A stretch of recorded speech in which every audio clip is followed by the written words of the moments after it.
The rain came down in sheets that November night.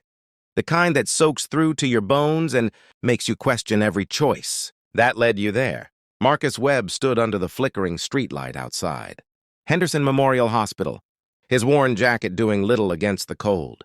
His daughter's medical bills were clutched in his oil-stained hands, the numbers blurring through the rain. $3,000 for Emma's asthma treatment. $3,000 he didn't have. He'd worked double shifts at the auto shop for 2 months straight. Skipped meals, sold everything that wasn't nailed down. Still, it wasn't enough. It was never enough. Being a single father meant choosing between paying the electric bill and buying his 8-year-old daughter the inhaler that kept her breathing. Tonight, standing in that relentless downpour, Marcus felt the weight of every impossible choice pressing down on his shoulders. That's when he saw the old man collapsed on the sidewalk. Most people would have walked past. It was late, the neighborhood wasn't safe, and getting involved in someone else's emergency when you're drowning in your own seems like madness. But Marcus had been raised differently. His mother, God rest her soul, had always said that kindness costs nothing, and sometimes it's all we have to give. The man was probably in his 70s, dressed in an expensive suit now soaked through with rainwater and mud. His face was pale, lips tinged blue, and he was struggling to breathe. No one else was around. The street was empty except for the two of them and the rain. Marcus dropped to his knees without thinking. Sir, can you hear me?" The old man's eyes fluttered open, unfocused and afraid. "My heart," he gasped. "Pills." "In my pocket." Marcus's hands trembled as he searched the man's jacket, finally finding a small prescription bottle. Nitroglycerin. His own father had taken the same medication before he passed. He helped the man take one, then immediately pulled out his phone to call 911. "Stay with me," Marcus said, cradling the stranger's head to keep it out of the puddle forming beneath them. "Help's coming. Just stay with me." The old man's hand gripped Marcus's arm with surprising strength. "Thank you," he whispered. Don't leave." "I'm not going anywhere," Marcus promised, even as his own clothes became completely drenched. Even as he knew he should be getting home to Emma, who was waiting with their elderly neighbor, Mrs. Chen. The ambulance arrived 12 minutes later, though it felt like an eternity. The paramedics worked quickly, efficiently. As they loaded the man onto a stretcher, one of them turned to Marcus. "You saved his life. Another few minutes and we'd be having a different conversation." Marcus watched the ambulance pull away, its red lights disappearing into the rain. He didn't even know the man's name. He walked the 3 miles home because he'd spent his last $5 on bus fare earlier and used it to buy Emma a slice of pizza on the way home from school. His apartment was cold. He'd turned the heat down to save money, but Emma was asleep on the couch, wrapped in her favorite blanket, a book about astronauts still clutched in her small hands. Mrs. Chen smiled at him from the kitchen. "You look like a drowned rat, Marcus." "Feel like one too," he admitted, peeling off his soaked jacket. He paid Mrs. Chen the $20 he'd been saving for groceries. It was all he had left until Friday's paycheck. The next morning, Marcus was under the hood of a Chevy Silverado when his boss called him into the office.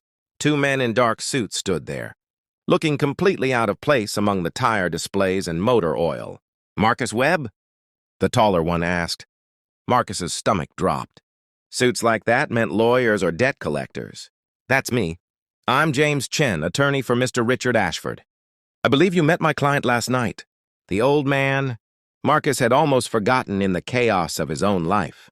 "Is he okay?" "Thanks to you, yes. Mr. Ashford would like to see you. He sent a car." Marcus looked down at his grease-stained coveralls. "I'm working." "Your employer has been compensated for your time," the lawyer said smoothly.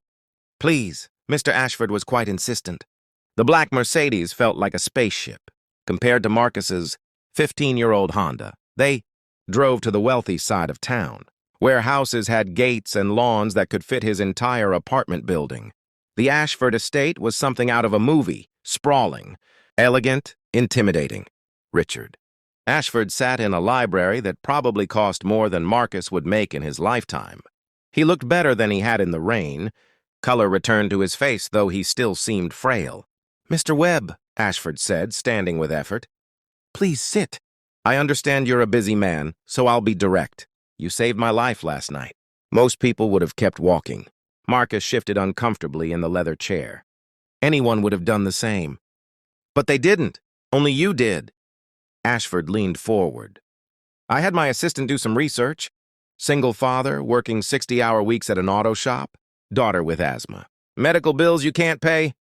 He held up a hand as Marcus started to protest. I want to help you. Mr. Webb, I'm prepared to write you a check for $100,000. The number hit Marcus like a physical blow. $100,000. It would pay Emma's medical bills, catch up the rent, fix his car, maybe even put something away for her college fund. It would change everything. I can't accept that, Marcus heard himself say. Ashford's eyebrows rose. Excuse me? I didn't help you for money. Mr. Ashford, I helped you because it was the right thing to do. Taking money for that would make it feel like a transaction. Like I did it for the wrong reasons. For a long moment, Ashford just stared at him. Then something shifted in the old man's expression. Surprise. Giving way to something deeper, more pained. Do you know why I was out there last night? Ashford asked quietly. I was leaving a meeting with my children. My 3 grown children who spent 2 hours arguing about my will, about who gets what when I die.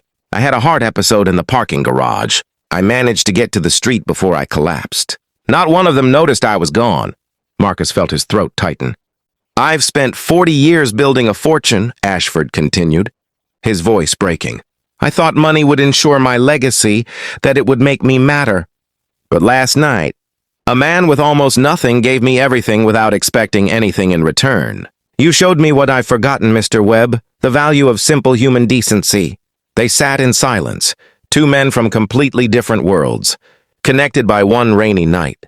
Finally, Ashford spoke again. I respect your principles, but I'm a stubborn old man. So here's what I propose. I don't want to give you charity. I want to hire you. My car collection needs a full-time mechanic. The job comes with a salary of $90,000 a year, full health insurance for you and Emma, and housing on the property if you want it. Marcus's head spun. Mr. Ashford, I'm not a classic car specialist. You're honest, hardworking, and kind. The technical skills can be learned. Those qualities can't. Ashford smiled. Besides, I checked your references. Your boss says you're the best mechanic he's ever had. He's just too cheap to pay you what you're worth. That night, Marcus sat Emma down at their small kitchen table. Sweetheart, how would you feel about moving to a new place? It has a big yard, and they said you could use the pool. Emma's eyes went wide. A pool? Really, Daddy? As he tucked her into bed later, she looked up at him with those serious brown eyes she'd inherited from her mother. Daddy, did something good finally happen? Marcus kissed her forehead, his heart full for the first time in years. Yeah, baby. Something good finally happened.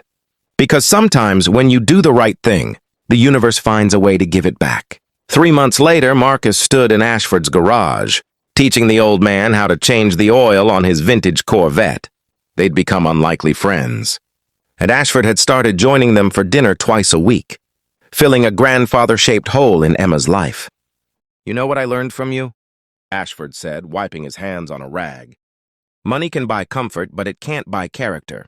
And character is what survives us. Marcus smiled, thinking about that rainy night. About the choice to stop, to care, to help a stranger when he had every reason not to.